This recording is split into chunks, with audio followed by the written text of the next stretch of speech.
مختلف واقعات کے بعد نادر شاہ کی حالت یکسر تبدیل ہو گئی۔ وہ شک اور وہم کی بیماری میں مبتلا ہو گیا، بات بات پر بھڑک جاتا اور اپنے مقربان بارگاہ تک کو معتوب قرار دے کر انہیں لرزہ خیز اذیتوں اور تکلیفوں کا نشانہ بناتا۔ اس طرز عمل سے وفاداروں کے قدم بھی ڈگمگا گئے اور ان میں بھی باغیانہ جذبات پیدا ہو گئے۔ اس چیز نے نادر شاہ کو اور زیادہ مشتعل کر دیا اور وہ ذرا ذرا سی شے پر شبے میں قتل و ہلاکت کا بازار گرم کرنے لگا۔ ان دنوں ایسا معلوم ہونے لگا جیسے نادر شاہ کو کسی نامعلوم حادثے کا خطرہ اپنے سر پر منڈلاتا ہوا محسوس ہو رہا ہو۔ اس نے اپنی حرم سرا میں ایک گھوڑا جس پر ہمہ وقت ذہن کسی رہتی تیار رکھا۔ اس کا ارادہ تھا کل آج چلا جائے۔ شاید وہ محسوس کر رہا تھا کہ حالات اس کے خلاف ہو رہے ہیں اور کسی وقت بھی اس کا خاتمہ کیا جا سکتا ہے۔ اس طرح وہ دوسری جگہ جا کر حادثے کو ٹالنے کا عزم رکھتا تھا۔ اب نادر شاہ نے اپنے ہم وطن ایرانیوں پر اعتماد اور بھروسہ کرنا چھوڑ دیا۔ اپنے پڑاؤ میں ہر وقت 4000 افغان سپاہی اپنی حفاظت کے لیے رکھتا۔ یہ نادر شاہ کے وفادار اور ایرانیوں کے دشمن تھے۔ 20 جون کو نادر شاہ نے اپنے سردار کو اپنے حضور طلب کیا اور مخاطب کر کے کہا، میں اپنے نگہبانوں سے مطمئن نہیں، البتہ تمہاری وفاداری اور دلیری کا قدر شناس ہوں۔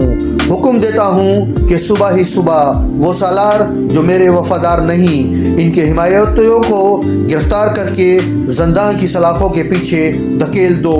ان میں کوئی مزاحمت کرے تو ذرا رعایت نہ کرو، فوراً ان کو موت کے گھاٹ اتار دو۔ یہ میری ذاتی سلامتی اور تحفظ کا سوال ہے اور میں زندگی کے تحفظ اور سلامتی کے بارے میں جن پر اعتماد کر سکتا ہوں وہ صرف تم اور تم ہو۔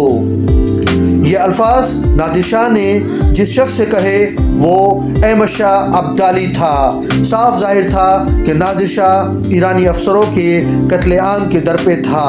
احمد شاہ نے فوراً ہی نادر شاہ کے ان احکامات پر عمل پیرا ہونے کا ارادہ کر لیا اور صبح کی مارکہ آرائی کی تیاریاں کرنے لگا، لیکن قسمت کا فیصلہ کچھ اور تھا۔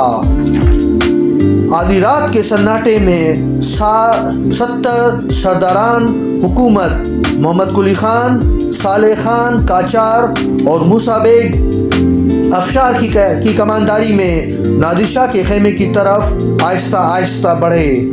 صرف محمد قلی خان اور صالح خان نادر شاہ کے خیمے میں جانے کی ہمت کر سکے۔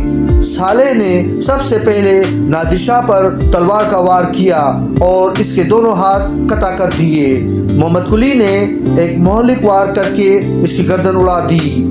ان قاتلوں نے فیصلہ کیا کہ صبح تک نادر شاہ کے قتل کی خبر افشا نہ ہونے پائے اور لشکر کو اس کے بارے میں کچھ معلوم نہ ہو، تاکہ وہ ازبکوں اور افغانوں سے بالکل بے خبری کی حالت میں نمٹ سکیں۔ لیکن اسی اثنا میں احمد شاہ کو نادر شاہ کی بیوی کا ایک پیغام ملا۔ یہ پیغام حرم سرا کی ایک باندی نے پہنچایا۔ اس پیغام میں اس حادثے کی اطلاع کر دی گئی۔ احمد خان کے پاس اس وقت 4000 ابدالیوں پر مشتمل ایک لشکر تھا جو بالکل چوکس تھا اور ہر طرح سے مسلح تھا اور ہر ہنگامی صورتحال کا مقابلہ کرنے کی اہلیت رکھتا تھا۔ احمد شاہ اپنے آقا کے تحفظ اور سلامتی کے لیے ہر خطرہ مول لینے اور ہر قوت سے ٹکرانے کے لیے تیار تھا۔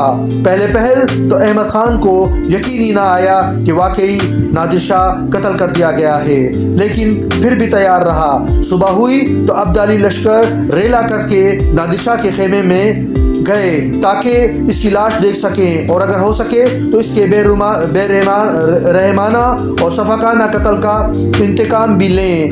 ایرانیوں نے احمد شاہ ابدالی کا لشکر آتے دیکھا تو اس پر حملہ آور ہوئے، لیکن احمد شاہ ابدالی کا لشکر ایرانیوں کی صفوں کو چیرتے ہوئے نادر شاہ کے خیمے تک پہنچ گیا۔